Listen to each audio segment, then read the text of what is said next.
Hello everyone, welcome to Durrett. Let's get started. It's that time of the week where it's time to go over my takeaways from last week in the NFL and time to go over my predictions for this week. So let's get started. You have the Raiders versus the Rams from Thursday Night Football last week. Congrats to Baker on getting the win, coming back from behind, final drive there. Pretty impressive considering, you just got there and all that, just learning the playbook. But it's also just really bad defense by the Raiders, and it's why Josh McDaniels for me, if it were up to me, he would be a one and done coach. Despite what the owner says. Jets versus Bills. Once again, the Bills, the offense kind of struggles against the Jets, but at least they got the win there. As far as the Jets go, Mike White definitely earned some respect there for hanging in the pocket, being tough, taking all those brutal hits and all that. But for me, when I hear people say, oh, well, he's your new franchise quarterback, it's like, no, he's not. Now, he's no scrub. He can, if you have weapons that go line, he can be your bridge quarterback. He can totally be a bridge quarterback for a franchise. And when I mean my bridge, I mean like a star for a year or two at the most. But he's not going to be your franchise guy.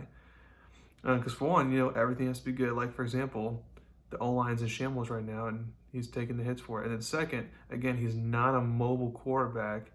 And that's part of the reason why he took so many hits in the Buffalo games, because he couldn't scramble out because he's not a runner, And he's very good getting the ball and being efficient and effective and all that, but it's just like, if he loses, it's a big game this week against Detroit, because if he loses against Detroit, then the Jets are almost basically out of the playoffs.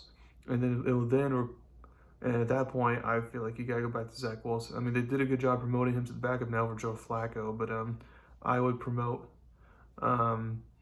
Zach Wilson to be a starter next week if they lose to Detroit.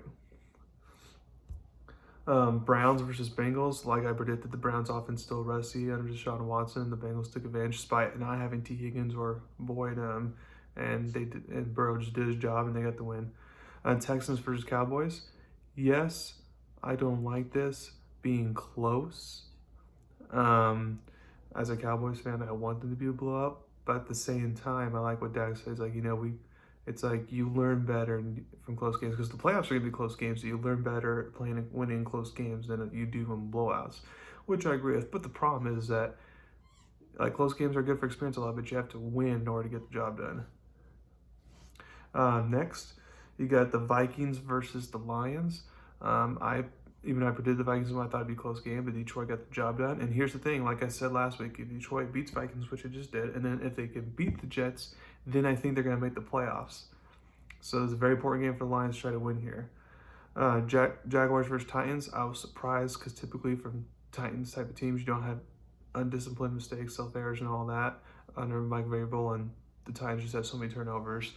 Jacksonville took the game over, and it was just from there on all Jacksonville. But Titans are obviously still going to win the division, but this is one of the reasons why I think they want to done the playoffs, because if things don't go the way they like, they don't have that second gear to go to. Eagles versus Giants. Eagles once again show their dominance, and they get a good win against the Giants, who, if you're the Giants, you basically, your playoff hopes come down to this week against Washington. Ravens versus Steelers. What made my takeaway from that game is how did Pickett not start to begin the year the way Trubisky played on Sunday, having 3 red zone interceptions? That's just crazy. And now, if I'm the Steelers, I'm glad, even though Pickett was clear to come back up, I'm glad they held him out. It's a smart thing to do there. And for the Ravens, they got lucky that the Steelers offense couldn't do jack squat, because they should have lost that game, but good for them getting the win. Chiefs Broncos, kind of like the Cowboys, you don't like that game to be close, but at least you got the job done and won. Buccaneers versus 49ers. But I thought the Buccaneers were going to win the division last week. I proclaimed it, but now it's like I'm not so sure anymore because of the way Carolina's playing, and we'll see how Desmond Ridder is with the Falcons, but things could be interesting there. Panthers versus Seahawks. The good news for the Seahawks is that they have the tiebreak over the Giants and the Lions if it comes down to that. But the Seahawks are in trouble right now as far as making the playoffs goes. And for the Panthers, if they can continue this good momentum, then a 2-game win streak with Sam Darnold, then hey, you can sneak into the playoffs as division champs. But it helps that they already have 1 win over the Buccaneers. And then Sunday Night Football, you have the Dolphins and Chargers. Now, the fact that the Chargers were able to get this win despite having all those injuries and holding Miami just 17 points is impressive. Like this is, I would say, this is Brandon Staley for all the he gets, and deservedly so. That was his best coach game. Now we'll see if he can back this up week after week and not just have this be an anomaly. But it was good for the Chargers there, and because basically I said the Chargers are not going to make the playoffs last week, but now I've changed my mind. It's like, well, look at the way the schedule's set up. You know, you got at Indy win, Rams win, at Denver wins. Like they shouldn't make the playoffs. So congrats to Chargers for basically making the playoffs, unless Brandon Staley has an epic collapse. And then for the Dolphins, we're gonna find out even more about them at Buffalo soon. And then my Patriots once again get lucky facing back a quarterback, and in this case a bad line, and they get the win.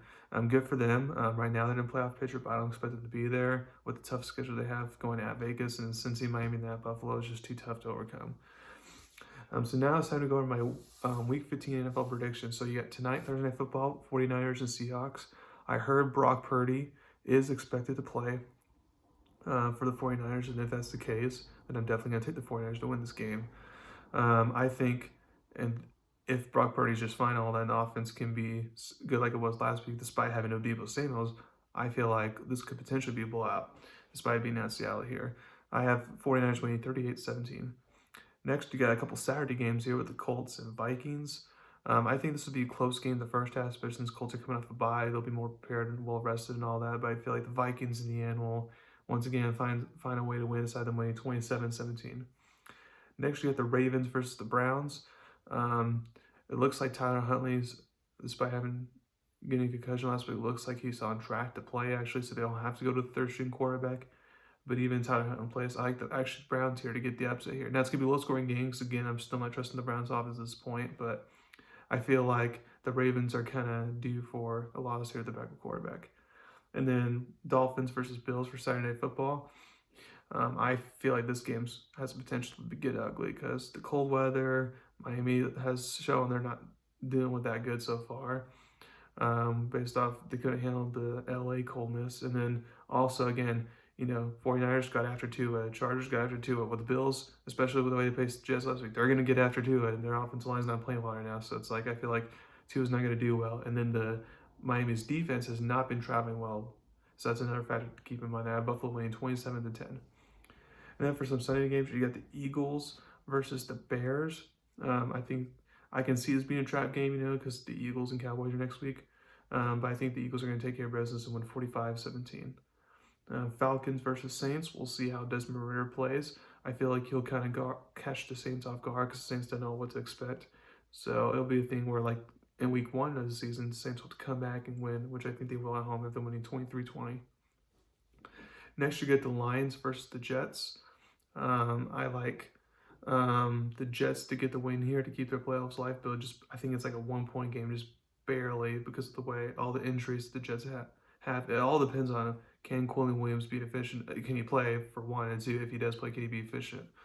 And then it looks like my wife will play. Again, we'll see how he does there. Steelers versus Panthers. Now, since he was clear to come back in but didn't last week, if I'm the Steelers here, you're not playing for any of this point. You're not making the playoffs. So I would just rest Pickett for a week because you don't want him to get a third concussion within a season. You don't want that to happen. So just take, put Trubisky in there, even though Trubisky's not a great option, and, cut your losses there. For the Panthers, I think they'll take advantage of that and they'll win 19-10. Cowboys versus Jaguars. I think this would be a close game. Again, Cowboys could be looking ahead next week. And they're coming off a questionable win last week. But I feel like, once again, Cowboys will kind of just find a way to win this game after winning 27-20. Chiefs versus Texans. Because the Texans, like when they're like big underdogs, like double-digit underdogs, they typically cover or do well. So I feel like I feel like this will be a blowout like it should be, but the Chiefs will win by these 2 possessions, 35-20. Cardinals versus Broncos. I have no idea what to expect here because, it's Colt McCoy versus most likely Brent Rypien for the Broncos, unless Russell Wilson suddenly clears concussion protocol. But either way, I'm going to take Arizona to win here, barely 16-14, just because they have the better talent. Patriots versus Raiders. Now, this is a very interesting game. I feel like it's a 1 possession, like within a field goal type of game here. I feel like since Josh McDaniels, spent a lot of time Bill Belichick, I feel like he knows best how to attack Bill Belichick's defense since he's been with him for so long, and he has the quarterback and the weapons to do so. So as long as the Raiders can just A, stop Patriots run game, and then B, call better play calls, then I feel like the Raiders can get the home win here, and kind of kick out the Patriots in the playoff picture potentially, so I have them winning barely 17-16. Next, we have the Titans versus Chargers. Now, with the way the Titans been playing recently and the Chargers been playing recently, well, the Chargers still win easily. But again, there's always those upsets. I've already called one with the Browns over Ravens here, but I feel like there's going to be a second upset here, which will be the Titans over the Chargers here. Because I feel like the Chargers don't have a great run defense, so the Titans are not going to throw the ball like Miami tried to do against them. Titans are going to run the ball, eat clock, limit possessions for Justin Herbert, and I feel like that'll do just enough to get the win here. So I have Titans winning 23-21. Bengals versus Buccaneers. I feel like, again, the Buccaneers, they keep on struggling offense. I feel like with the way Cincinnati's defense has been playing, they're going to struggle once again. And if like T. Higgins and Boyd are still out for Cincinnati, I feel like, Burrow and Jamar Chase is enough to get the job done. I have them winning 23-13. And then for Sunday football, you get the Giants and Commanders, who tied 2 weeks ago. Basically, winner gets the playoff spot. So it's a very important game here. Now, again, one thing that was trouble last time for the Commanders is that their offensive line was no match for the Giants' D-line. But with the way the Giants are struggling offensively recently, I feel like Washington can, stack the box, make Daniel Jones throw, and then maybe get some turnovers, something that could be the difference of the game. I think it's a low-scoring game because I don't think both offenses are going to do much, but I have Washington winning 16-14. And then for Monday Night Football, you got the Rams with Baker Mayfield versus Aaron Rodgers, Packers.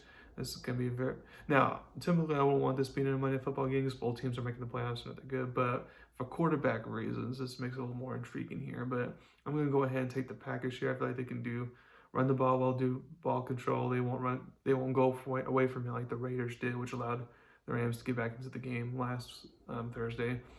And plus, with the cold weather and all that, it's going to obviously favor Packers. I have Packers winning in a low-scoring game 17-13. So thank you very much for listening to my podcast today. Please subscribe to my channel, tell me about me. Thank you very much. You have a wonderful day.